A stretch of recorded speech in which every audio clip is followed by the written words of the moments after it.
ওসমান হাদির খনি ফয়সাল ১২৭ কোটি টাকা সহ এইমাত্র ধরা পড়ল। শুটার ফয়সালকে ভারতের মেঘালয়ে আটক করা হয়েছে। ডিএমপির মিডিয়া সেন্টারের এক ব্রিফিংয়ে এই তথ্য জানান অতিরিক্ত police commissioner S N. Mohammad Nazrul Islam. Sheikh হাসিনার নির্দেশেই হত্যার উদ্দেশ্যে ইনকিলাব মঞ্চের মুখপাত্র শরীফ ওসমান হাদিকে গুলি করা হয়েছে না। ওসমান হাদিকে হত্যা চেষ্টার পর ফয়সাল ও আলমগীর পুনরায় আগারগাঁওয়ে যায় এবং হত্যা চেষ্টায় ব্যবহৃত পিস্তল ও গোলাবারুদ লুকানোর পরিকল্পনা করে। উচিত ছিল হাদি ভাইয়ের জানাজার পর থেকে আনলিমিটেড আন্দোলনে যাওয়া। আমাদের উচিত ছিল এই সরকারকে এতদিনে একেবারে কুন্তাসা করে ফেলা। মনে হচ্ছে এই দলের মনে হচ্ছে হাদির জীবন চলে গেছে, আমার ভাই এভাবে চলে গেছে, এদের মনে কিছু যায় আসে না। তার পিছনে বড় শক্তি আছে দেখে এখনো প্রশাসন তাকে ধরতে পারতেছে না। যে হাদি বেঁচে ছিল তাকে মানুষ চিনে নাই, কিন্তু যে হাদি মরে গেছে তাকে এখন কোটি কোটি মানুষ চিনে। খুনির বিচার করুন। আপনারাই ওসমান হাদিকে হত্যা করিয়েছেন, আবার আপনারা এটাকে ইস্যু করে নির্বাচন বানচাল করার চেষ্টা করতেছেন।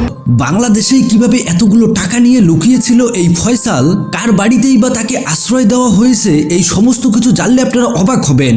বিএনপি নেতা মির্জা আব্বাসী এই ঘটনার মেন মাস্টারমাইন্ড। ফয়সালকে কোটি কোটি টাকা দিয়ে তার বাড়িতেই লুকিয়ে রেখেছে, আর যার কারণে এই ফয়সালের লোকেশন কেউ ট্র্যাক করতে পারেনি, তাকে শেষ পর্যন্ত মেরে ফেললো। আর কিভাবেই বা ফয়সাল সমস্ত কিছু তথ্য ফাঁস করে দেয়। তবে ফাঁসির হাত থেকে কোনো মতেই রেহাই পাবে না ফয়সাল সহ মির্জা আব্বাস। তো প্রিয় দর্শক, চলুন আগে বাড়তি কথা না বলে আমরা ভিডিওতে চলে যাই।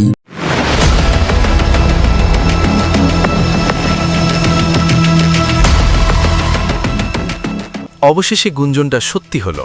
হাদির যে হত্যাকারী ফয়সাল, তাকে ডিওএইচএস-এর একজন ব্রিগেডিয়ারের বাসাতে আত্মগোপনে রাখা হয়েছে।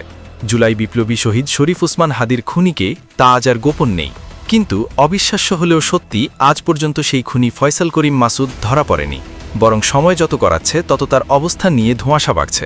শুধু সোশ্যাল মিডিয়া নয়, একবার এক তথ্য দিচ্ছে খোদ প্রশাসনের দ্বারাই। তবে হাদির খুনির অবস্থান নিয়ে সর্বশেষ যে তথ্য পাওয়া গিয়েছে তা শুনলে রীতিমতো আঁতকে উঠবেন প্রিয় দর্শক। কারণ উনি এমন এক জায়গায় সুরক্ষিত আছে যেখানে শুধু রাষ্ট্রের প্রভাবশালী ব্যক্তিরাই আশ্রয় পায়। আজ আমরা জানব হাদির হত্যাকারীকে কোথায় লুকিয়ে রাখা হয়েছে, আর কারা তাকে বাঁচাতে মূল কালপ্রিটের ভূমিকা পালন করছে। আজ আমরা টেনে খুলে ফেলব সেই ভয়ঙ্কর বেঈমানদের মুখোশ। হাদি হত্যাকাণ্ডের রহস্যময় ঘটনা প্রবাহ জানতে ভিডিওটি শেষ পর্যন্ত দেখুন।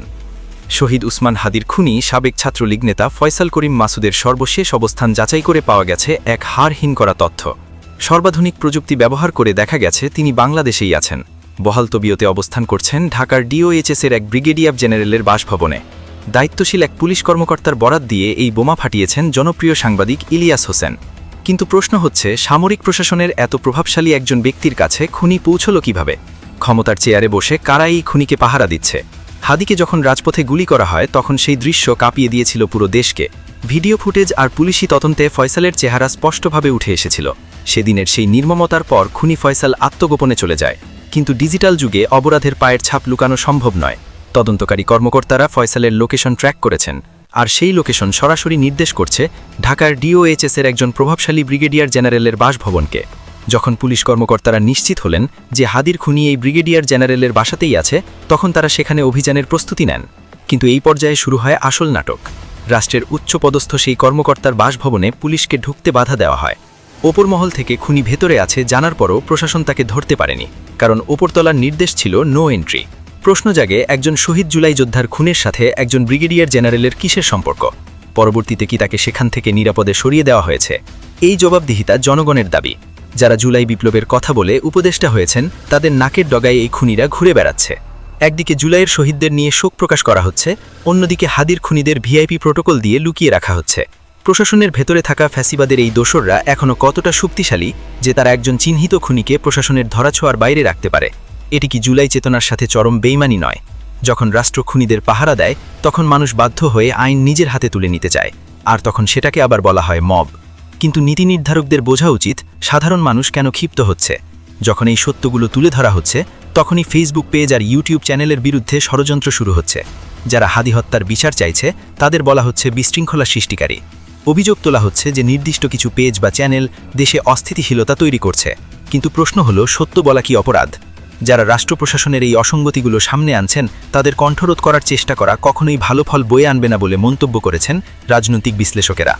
অন্তর্বর্তীকালীন সরকার আসার পর মানুষ আশা করেছিল খুনিরা ডান্ডাবেরি পরে কাঠগড়ায় দাঁড়াবে, কিন্তু বাস্তবে কি দেখা যাচ্ছে নদী থেকে একের পর এক অজ্ঞাত লাশ উদ্ধার হচ্ছে আর হাদির মতো জনপ্রিয় তরুণ নেতার খুনিরা ব্রিগেডিয়ার জেনারেলের বাসায় আতিথেয়তা পাচ্ছে। এমন পরিস্থিতিতে নিজেদের প্রতারিত ভাবছেন সাধারণ মানুষ। বাস্তবতা হচ্ছে হাদির খুনিরা আছে আমাদের নাকের ডগাতেই, অথচ ইনকিলাব মঞ্চের মুখপত্র ও ঢাকা ৮ আসনের সম্ভাব্য প্রার্থী হাদি গুলিবিদ্ধ হওয়ার পর থেকেই ফয়সালের অবস্থান সম্পর্কে বিভ্রান্তিকর তথ্য ছড়ানো হয়েছে। হাদি গত বছরের 12ই ডিসেম্বর ঢাকার পুরানা পল্টনের বক্স কালভার্ট রোডে গুলিবিদ্ধ হন। এর পরপরই সোশ্যাল মিডিয়ায় ছড়িয়ে যায় ময়মনসিংহের হালুয়াঘাট সীমান্ত দিয়ে ভারতে পালিয়েছে হাদির হত্যাকারী ফয়সাল ও আলমগীর। আবার কেউ কেউ বলেন তারা সিলেট সীমান্ত দিয়ে পালিয়েছে। এমনকি ফয়সালকে সীমান্ত পার করে দেওয়ার অপরাধে দুজনকে গ্রেপ্তার করে রিমান্ডে নেয় পুলিশ। পুলিশের পক্ষ থেকে এটাও জানানো হয় যে ফয়সাল ভারতের মহারাষ্ট্রে অবস্থান করছে, যা মোবাইল ট্র্যাকিংয়ের মাধ্যমে জানা গেছে। বাংলাদেশের আইনশৃঙ্খলা বাহিনী প্রথমে জানিয়েছিল সন্দেহভাজনরা ভারতের দিকে পালিয়ে যেতে পারে, কিন্তু নির্দিষ্ট প্রমাণ বা স্থানে পৌঁছানোর নিশ্চয়তা নেই। এর সপ্তাহখানেক পরই আবার তথ্য বদলে যায়। 21শে ডিসেম্বর এক সংবাদ সম্মেলনে পুলিশের অতিরিক্ত মহাপরিদর্শক খন্দকার রফিকুল ইসলাম বলেন, ফয়সালের খুনি বাংলাদেশের সীমান্ত পার হয়ে গেছে কিনা নাকি দেশে আছেন এ বিষয়ে সুনির্দিষ্ট তথ্য নেই। পুলিশ প্রশাসন স্পষ্টভাবে কিছু জানে না বলে জানিয়ে দেন তিনি। তবে জনগণকে এক ধরনের সান্ত্বনা দিয়ে বলেন, তদন্তকারী কর্মকর্তারা সর্বোচ্চ চেষ্টা করছেন, অপরাধী সম্পর্কে বিভিন্ন তথ্য পাওয়া যাচ্ছে। এর কিছুদিন পর প্রধান অভিযুক্ত ফয়সাল ভিডিওতে এসে নিজ মুখে দাবি করেন তিনি ভারতে নেই, বরং এখন তিনি দুবাইয়ে আছেন। সরকার ও তদন্তকারীদের বিরুদ্ধে নানা অভিযোগ তোলেন তিনি ভিডিওতে। পরবর্তীতে জানানো হয় হাদি হত্যাকাণ্ডের মূল 2 আসামি ভারতের মেঘালয়ে পালিয়ে গেছেন। তাদের পালাতে সহায়তাকারী 2 ভারতীয় নাগরিক মেঘালয়ে গ্রেপ্তার হয়েছেন। ডিসেম্বরের 28 তারিখ এক সংবাদ সম্মেলনে ডিএমপির অতিরিক্ত কমিশনার SM মোহাম্মদ নজরুল ইসলাম জানান, মেঘালয় পুলিশের সাথে যোগাযোগ করে বিষয়টি নিশ্চিত হয়েছে ঢাকা মহানগর পুলিশ। কিন্তু সঙ্গে সঙ্গেই মেঘালয় পুলিশ সদর দপ্তরের এক শীর্ষ কর্মকর্তা বাংলাদেশ পুলিশের এই দাবিকে অসত্য এবং পুরোপুরি মিথ্যা বলে মন্তব্য করেন। ওই কর্মকর্তা বলেন, বাংলাদেশ পুলিশের কাছ থেকে কোনো আনুষ্ঠানিক বা অনানুষ্ঠানিক যোগাযোগ করা হয়নি। অভিযুক্ত ব্যক্তিদের কাউকে গারো পাহাড়ে খুঁজে পাওয়া যায়নি এবং কোনো গ্রেপ্তারের ঘটনা ঘটেনি। ভারতের সীমান্তরক্ষী বাহিনী ও BSF একই কথা বলে। সব মিলে অবস্থা এমন দাঁড়িয়েছে যে ভারত বাংলাদেশ সীমান্ত সম্পর্কিত দাবি নিয়ে কূটনৈতিক উত্তেজনা সৃষ্টি হয়েছে। বাংলাদেশ সরকার কয়েকবার সন্দেহভাজনরা ভারতে আশ্রয় নিয়েছে বলে মন্তব্য করলেও আন্তর্জাতিক এবং স্থানীয় গণমাধ্যমে ভারতীয় নিরাপত্তা সংস্থাগুলি এই দাবিকে ভিত্তিহীন বলে দাবি করছে। কিন্তু এত কিছুর পর এখন জানা যাচ্ছে হাদি বাংলাদেশেই আছেন। তবে প্রশ্ন হলো, কার ইন্ধনে হাদির হত্যাকারীদের বাঁচাতে প্রশাসন বারবার এলোমেলো তথ্য দিচ্ছে? প্রথম থেকেই কোনো পরিষ্কার স্টেটমেন্ট দেয়নি প্রশাসন। প্রশাসনের একটি অংশ অবশ্য দাবি করছে তারা ফয়সালকে খুঁজছে, কিন্তু বাস্তবতা হলো হত্যাকাণ্ডের প্রায় 1 মাস পার হতে চললেও হাদি হত্যাকারী গ্রেপ্তারে কোনো অগ্রগতি নেই। যে বাসায় ফয়সালের অবস্থান ট্র্যাক করা হয়েছিল সেই বাসার মালিকের বিরুদ্ধে কোনো ব্যবস্থা নেওয়া হয়নি। তরুণ নেতা হাদির এই রক্তভেজা বিচারহীনতা আজ আমাদের জাতির বিবেকের সামনে এক বিশাল প্রশ্নচিহ্ন হয়ে দাঁড়িয়েছে। যে জুলাই বিপ্লবের উপর ভর করে আজ অনেকে ক্ষমতার মসনদে আসেন, সেই বিপ্লবের অগ্রসৈনিকের খুনিকে রাষ্ট্রীয় সুবিধা দিয়ে আড়াল করা কেবল শহীদের সাথে বেইমানি নয়, বরং এটি একটি নতুন ফ্যাসিবাদের পদধ্বনি। যখন খোদ DOHS-এর সুরক্ষিত বলয়ে খুনিদের অবস্থানের গুঞ্জন ওঠে এবং প্রশাসন তথ্য বিভ্রাটের ধূম্রজাল সৃষ্টি করে, তখন বুঝতে হবে ঘুণে ধরা সিস্টেমটি এখনও বদলায়নি। বিচারের বাণী যখন নিভৃতে কাঁদে, তখন রাজপথে আবার উত্তাল হওয়া স্বাভাবিক। জনগণের ট্যাক্সের টাকায় পালিত প্রশাসন যদি খুনিদের পাহারাদার হয়, তবে সেই প্রশাসনের বৈধতা নিয়েও প্রশ্ন উঠবে। মানুষ আজ চিৎকার করে বলছে, হাদির রক্তের প্রতিটি ফোঁটা আজ বিচার চায়। প্রিয় দর্শক, আপনারা যারা হাদি হত্যার বিচার চান, কমেন্টে লিখুন হাদি হত্যার বিচার চায়। পট পরিবর্তনের পর থেকে অনেক ঘটনাবহুল সময় পার করেছে বাংলাদেশ। দেশের হাজারো ছাত্র জনতাকে গণহত্যা, গুম খুনের ভয়াবহ ইতিহাস গড়েছে আওয়ামী লীগ। হাসিনার পালিত ক্যাডারদের বেশিরভাগই জুলাই গণ অভ্যুত্থানের পর দেশ ছেড়ে পালিয়ে যেতে সক্ষম হয়েছে। বিভিন্ন সময় ক্যান্টনমেন্ট হয়ে আওয়ামী সন্ত্রাসীদের পালিয়ে যাওয়ার খবর দিয়েছিলেন সাংবাদিকরা। নিজেদের সোশ্যাল মিডিয়ার মাধ্যমে প্রবাসী সাংবাদিকেরা সচেতন করেছে বেশ কয়েকবার। গত বছরের আগস্টে জনপ্রিয় অ্যাক্টিভিস্ট পিনাকি ভট্টাচার্য তার ভেরিফাইড ফেসবুকে দেয়া এক পোস্টে দাবি করেছিলেন কয়েক হাজার অপরাধী দেশের সবগুলো ক্যান্টনমেন্ট, সেনা, নৌ ও বিমান বাহিনীর স্থাপনায় নিরাপদ আশ্রয় উপভোগ করছেন। অনুসন্ধানী সাংবাদিক ইলিয়াস হোসাইনও এসব নিয়ে বেশ কয়েকবার সচেতন করেছেন সোশ্যাল মিডিয়ায়। আরেক প্রবাসী সাংবাদিক কনক সরোয়ারও সরব ছিলেন ক্যান্টনমেন্টের বিষয়ে। বিভিন্ন সময় ক্ষোভ ঝেড়েছেন জুলাইয়ের সম্মুখ সারির যোদ্ধা হাসনাত আবদুল্লাহ। যে 626 জন ক্যান্টনমেন্টে বন্দী ছিল, তাদেরকে কিভাবে ভারতে পালিয়ে যেতে সহায়তা করা হয়েছে। বাংলাদেশের কোটি মানুষকে কাঁদিয়ে খুন হওয়া শরীফ ওসমান বিন হাদিও ছেড়ে কথা বলেননি। গত বছরের ৭ আগস্ট এক সংবাদ সম্মেলনে শহীদ হাদি ক্যান্টনমেন্টের ইট খুলে আনার হুঁশিয়ারি দিয়েছিলেন। জনগণ গিয়ে ক্যান্টনমেন্টের ইট খুলে নিয়ে আসবে। হাদি গুলিবিদ্ধ হওয়ার প্রায় ১ মাস হলেও এখনও ধরাছোঁয়ার বাইরে মূল আসামি। এ নিয়ে লাগাতার কর্মসূচি পালন করছে ইনকিলাব মঞ্চ সহ বিভিন্ন রাজনৈতিক ও অরাজনৈতিক সংগঠনগুলো। এরই মধ্যে হাদির খুনি ফয়সাল করিম মাসুদ ভিডিও বার্তাও দিয়েছে। তবে ডিএমপি দাবি করেছে ফয়সাল পালিয়ে ভারতে অবস্থান করছে।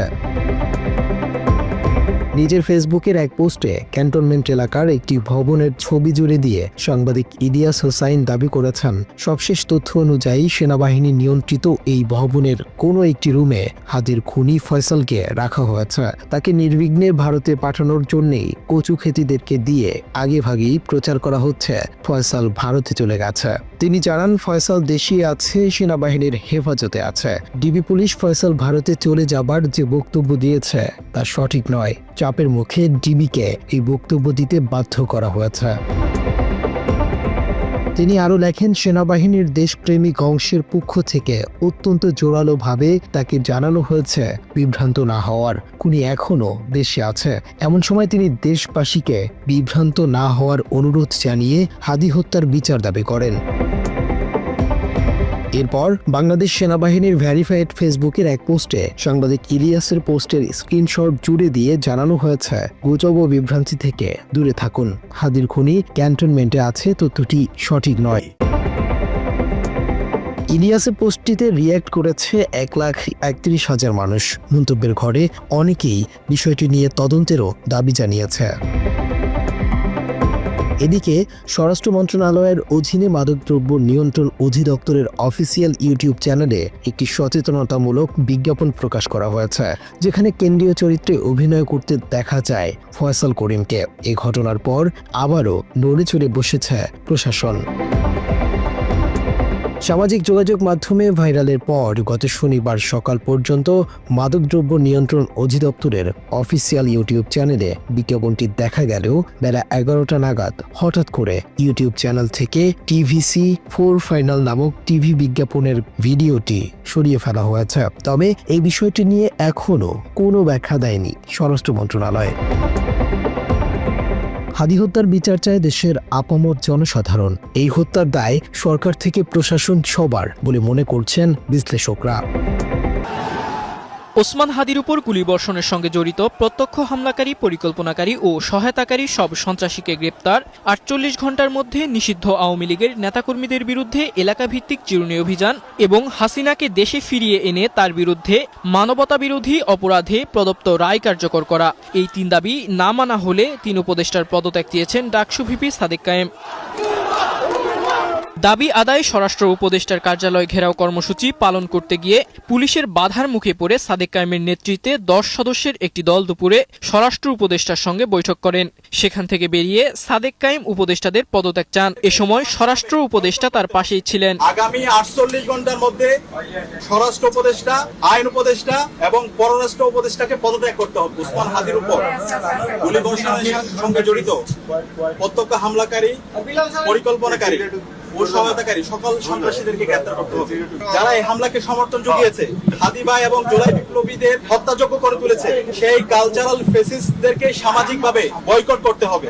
এই সময় হাদির উপর হামলার বিচারের দাবিতে আন্দোলনকারীদের প্রতিটি দাবি যৌক্তিক উল্লেখ করে জাহাঙ্গীর আলম বলেন, দাবিগুলো অবশ্যই বাস্তবায়ন করা হবে। তাদের এই যৌক্তিক দাবিগুলো আমরা অবশ্যই করব।